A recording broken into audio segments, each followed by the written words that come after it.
राम राम दोस्तों आज की ये वीडियो आप लोगों के लिए बहुत ही ज़्यादा इंपॉर्टेंट होने वाली है, क्योंकि आज की इस वीडियो हम बताएंगे CISF tradesman Hindi 25 question previous year, यानी कि 2023 का जो एग्ज़ाम हुआ था सीआईएसएफ ट्रेड्समैन वाले, उनमें हिंदी के जो क्वेश्चन आए थे उनका आज हम एग्जाम लेके आए। सीआईएसएफ ट्रेड्समैन हिंदी 25 क्वेश्चन भाई लेके आए। आपका टारगेट इसमें वीडियो में कम से कम 25 में से भाई कम से कम आपके 20 तो सही होने ही चाहिए। और फिर आप हमें कमेंट बॉक्स में बताना 25 में से आपने कितने सही किए।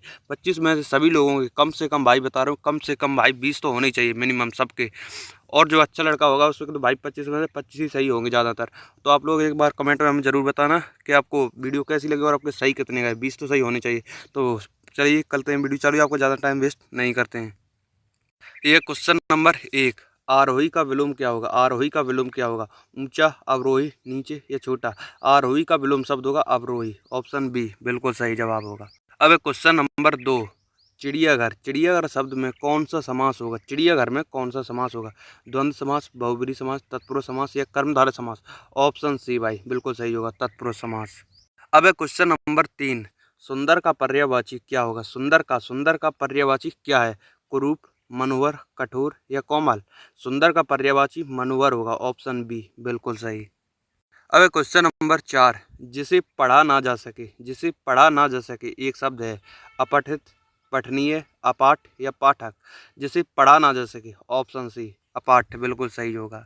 अब क्वेश्चन नंबर 5, राम ने रावण को मारा। राम ने रावण को मारा यह वाक्य है कर्मवाच, कर्तवाच, भाववाच या आज्ञार्थक? राम ने रावण को मारा यह वाक्य है कर्तवाच। ऑप्शन बी बिल्कुल सही होगा भाई। अब क्वेश्चन नंबर 6, अति सर्वत्र वर्जित का अर्थ है। अति सर्वत्र वर्जित का अर्थ है अधिक अच्छा है, अधिक बुरा है, अति हर जगह त्याज्य है, ज़्यादा जरूरी है? इसका सही होगा ऑप्शन सी, अति हर जगह त्याज्य है। ऑप्शन सी बिल्कुल सही जवाब होगा। अब क्वेश्चन नंबर 7, जल का पर्यायवाची नहीं है। जल का पर्यायवाची नहीं है भाई, यहाँ पर ध्यान है, लड़का बहुत से ज़्यादा नहीं मार खाया। जल का पर्यायवाची है, इतनी पढ़ ली और नीर लगा के चल दें। देखें जब पूरा पढ़ें, जल का पर्यायवाची नहीं है, नीर, वारी। ऑप्शन सी पवन भाई जल का पर्यायवाची नहीं होता है। अब क्वेश्चन नंबर 8, लालची। लालची में कौन सा प्रत्यय है? लालची में कौन सा प्रत्यय है? ई, आच, लाल या अल? लालची, लालच मतलब लालच प्लस ई, प्रत्यय होगा ई। Option A. अब क्वेश्चन नंबर 9, कमल का लिंग है, यानी कि कमल शब्द में कौन सा लिंग है? पुल्लिंग, स्त्रीलिंग, उभयलिंग, नपुंसकलिंग? कमल, देखो अगर लिंग का कोई पता लगाने तो कमल में अच्छा लगा के देखो लगा सकते। जैसे कमल अच्छा है, अच्छा है, या कमल अच्छी है। कमल के साथ में अच्छा लगा था कि कमल अच्छा है, कमल का पुष्प अच्छा है। तो ऑप्शन ए पुल्लिंग होगा। ऑप्शन ए बिल्कुल सही। अब क्वेश्चन नंबर 10, जो कभी नहीं मरता। जो कभी नहीं मरता एक शब्द है, अमर, अजर, निर्जर या अटल? जो कभी नहीं मरता, ऑप्शन ए अमर। अब क्वेश्चन नंबर 11, कर्म। कर्म शब्द का बहुवचन है। कर्म शब्द का बहुवचन क्या है? कर्मो, कर्मी, कर्मा या कर्मी? कर्म शब्द का बहुवचन होगा कर्मो। अपने कर्मों को सुधारो। ऑप्शन ए बिल्कुल सही होगा। अब क्वेश्चन नंबर 12, नमक हराम मुहावरे का अर्थ क्या है? देखिए ये ऑप्शन, नमक हराम का मुहावरा, नमक बेचने वाला, विश्वासघाती, गरीब व्यक्ति या मेहनती?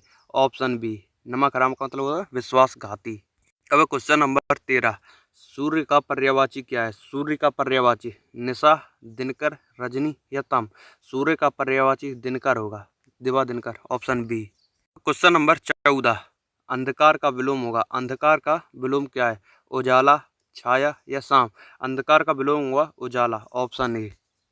अब क्वेश्चन नंबर 15, विद्यालय शब्द में कौन सी संधि है? विद्यालय में कौन सी संधि है? गुण संधि, वृद्धि संधि, यड़ संधि या व्यंजन संधि? विद्यालय शब्द में, जो विद्यालय शब्द में होगी दीर्घ स्वर संधि। दीर्घ स्वर इसमें भाई ऑप्शन में नहीं है शायद, दीर्घ स्वर संधि, दीर्घ स्वर संधि होगा। विद्यालय में शब्द में कौन सी संधि है? दीर्घ स्वर संधि। अब क्वेश्चन नंबर 16, धीरे धीरे। धीरे धीरे किस प्रकार का शब्द है? धीरे धीरे यौगिक, पुनरुक्ति, रूढ़ या तत्सम? धीरे धीरे पुनरुक्ति शब्द है। Option B.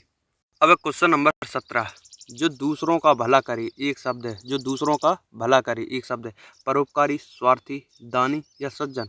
जो दूसरों का भला करे वो होता है परोपकारी। Option A.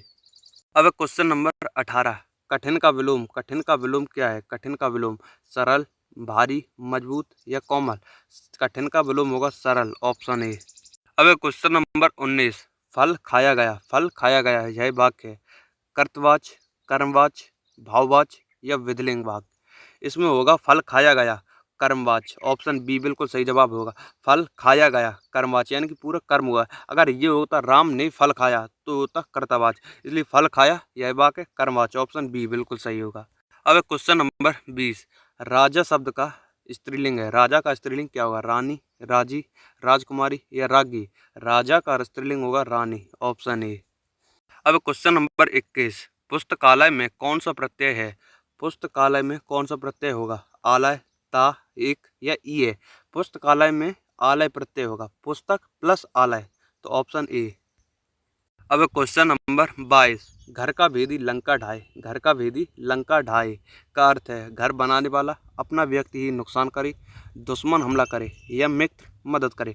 घर का भेदी लंका ढाए, घर का भेदी लंका ढाए अपना व्यक्ति ही नुकसान करे, ऑप्शन बी बिल्कुल सही जवाब होगा। आप लोग हमें कमेंट बॉक्स में बताएं घर का भेदी लंका ढाए किसको कहा जाता है। अब क्वेश्चन नंबर 23, बालक शब्द का बहुवचन होगा। बालक शब्द का बहुवचन होगा बालकी, बालकों या बालका या बालकी।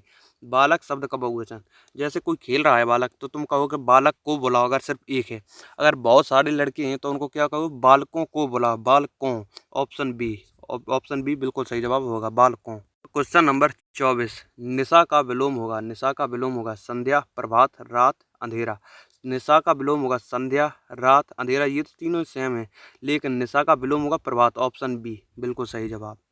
अब क्वेश्चन नंबर 25, ये आपका आखिरी प्रश्न होने वाला। देखिए, बहुत अधिक बोलने वाला एक शब्द है। बहुत अधिक बोलने वाला वाचाल, मूक, शांत या गंभीर।